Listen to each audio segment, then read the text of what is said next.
आपका हार्दिक स्वागत करता हूं। आज हम अपनी तीसरी क्लास के अंदर लेकर आए हैं कंप्यूटर का वर्गीकरण, क्लासिफिकेशन ऑफ द कंप्यूटर।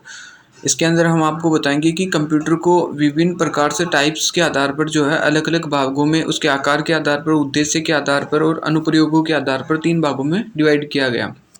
चलो दोस्तों स्टार्ट करते हैं। सबसे पहले बात करते हैं, कंप्यूटर को 3 टाइप्स में जो है डिवाइड किया गया है। मैं आपको बता दूं एक बार 3 टाइप्स। पहला होता है एप्लीकेशंस के बेस पर, दूसरा होता है आकार साइज के बेस पर, तीसरा होता है उद्देश्य के बेस पर। तो इन तीनों प्रकार को आपको एक बार नॉर्मल सा ध्यान में रखना है। इसके बाद नेक्स्ट चलते हैं। चलो दोस्तों, सबसे पहले देखने को मिलता है अनुप्रयोगों के आधार पर। कंप्यूटर को जो है अनुप्रयोगों के आधार पर भी जो है 3 भागों के अंदर बांटा जाता है। किस हिसाब से कार्य करता है अनुप्रयोगों का मतलब होता है किस हिसाब के उसके अंदर जो है डिवाइसेस का यूज़ किया जाता है, किस काम में आता है, कितना साइज में होता है। तो पहला होता है एनालॉग कंप्यूटर, दूसरा डिजिटल कंप्यूटर और तीसरा होता है हाइब्रिड कंप्यूटर। तीसरा कंप्यूटर कौन सा होता है? हाइब्रिड। 3 कंप्यूटर याद रख लो, पहला होता है एनालॉग, दूसरा डिजिटल, तीसरा हाइब्रिड कंप्यूटर। इन तीनों कंप्यूटर्स को जो है अनुप्रयोगों के आधार पर कंप्यूटर के डिविजन्स में रखा गया है। चलो दोस्तों थोड़ा विस्तार से देखते हैं। सबसे पहले बात करते हैं अपन एनालॉग कंप्यूटर की। सबसे पहले किसकी बात करते हैं? एनालॉग कंप्यूटर की बात करते हैं। तो ध्यान से देखना, एनालॉग।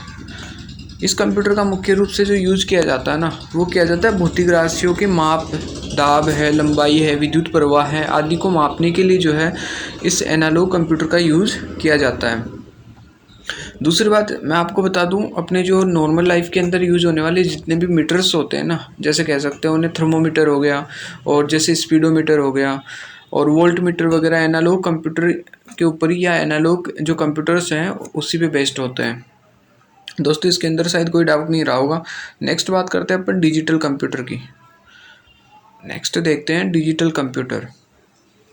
तो डिजिटल कंप्यूटर भी जो है अनुप्रयोगों के आधार पर बांटा गया। दूसरा डिवाइड है सामान्य कार्य हेतु, जैसे स्टूडेंट के पढ़ने, ऑफिस में कार्य करने, अकाउंटेंट करने, शॉप्स है, मॉल है, इन सभी के अंदर जो है डिजिटल कंप्यूटर्स का यूज किया जाता है। ये कंप्यूटर मशीन एवं द्विआधारी भाषा पे लैंग्वेज होता है। सबसे इंपॉर्टेंट ये चीज़ होता है कि इनकी लैंग्वेज कौन सी होती है? मशीनरी लैंग्वेज होती है, थोड़ी हाई लेवल लैंग्वेजेस होती है। एग्जाम्पल आप देख सकते हो, अपने जो डेस्कटॉप है, लैपटॉप है, ये सभी जो है कौन से कंप्यूटर होते हैं? डिजिटल कंप्यूटर्स के अंदर इनको गिना जाता है। जो डेस्कटॉप है, लैपटॉप है, पाम टॉप है, ये सब जो कंप्यूटर्स हैं इनको डिजिटल कंप्यूटर के अंदर गिना जाता है। तीसरा होता है दोस्तों हाइब्रिड कंप्यूटर। जो अनुप्रयोगों के आधार पर बांटा गया जो तीसरा पार्ट है वो होता है हाइब्रिड कंप्यूटर। इसके अंदर डिजिटल एवं एनालॉग कंप्यूटर्स का जो होता है ना, एक मिक्सर होता है कि इसके अंदर दोनों प्रकार के कंप्यूटर्स का यूज़ किया जाता है। तो ऐसे कंप्यूटर्स को हाइब्रिड कंप्यूटर कहा जाता है। ऐसे कंप्यूटर्स मुख्य रूप से वायुयान है, फाइटर प्लेन, चिकित्सा आदि के अंदर यूज़ किए जाते हैं। जैसे चिकित्सा हो गई, चिकित्सा के अंदर जो एक्सरे मशीन्स होती है ना, ये सभी इन हाइब्रिड कंप्यूटर्स के अंदर ही आती हैं। उसके बाद नेक्स्ट प्रकार है आकार के आधार पर कंप्यूटर को कितने भागों में बांटा गया।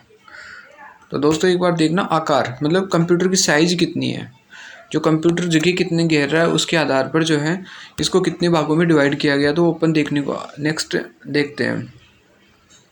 सबसे पहले होता है माइक्रो कंप्यूटर। ये जो होता है ना, ये कंप्यूटर सबसे छोटा कंप्यूटर होता है। जो माइक्रो कंप्यूटर होता है वो सबसे छोटा कंप्यूटर होता है। इसके अंदर जो है आकार में भी छोटा होता है, स्टोरेज भी कम होता है और इसकी कार्य क्षमता भी क्या होती है? कम होती है। माइक्रो कंप्यूटर को पर्सनल कंप्यूटर भी कहा जा सकता है, पीसी भी कह सकते हैं। जैसे डेस्कटॉप है, पाम टॉप, लैपटॉप वगैरह होता है। देखो डेस्कटॉप का मतलब होता है कि डेस्क के ऊपर रखकर चलाने वाला। पाम टॉप का मतलब होता है हथेली पर रख के चलाने वाला, मतलब है जो मोबाइल वगैरह हो गया इन सबको। और एक होता है लैपटॉप। लेप का मतलब होता है गोद, जो बोलते हैं उसको लेप बोलते हैं। तो लेप के अंदर रखकर चलाने वाला लैपटॉप होता है। नेक्स्ट टाइम बात करते हैं अपन दोस्तों मिनी कंप्यूटर्स। तो मिनी कंप्यूटर्स के अंदर बात करते हैं कि थोड़े से माइक्रो कंप्यूटर से आकार के अंदर क्या होते हैं? थोड़े बड़े होते हैं। इन्हें जो है अपन मीडियम आकार का कह सकते हैं। इनके एग्जाम्पल जैसे TT990, K202, SDS92, Honeywell 2000, sorry ये जे नहीं है, एच है, हनीवेल 2000। ये सब जो कंप्यूटर्स हैं मिनी कंप्यूटर्स के क्या होते हैं? एग्जाम्पल होते हैं। उसके बाद बात करते हैं मेन फ्रेम कंप्यूटर।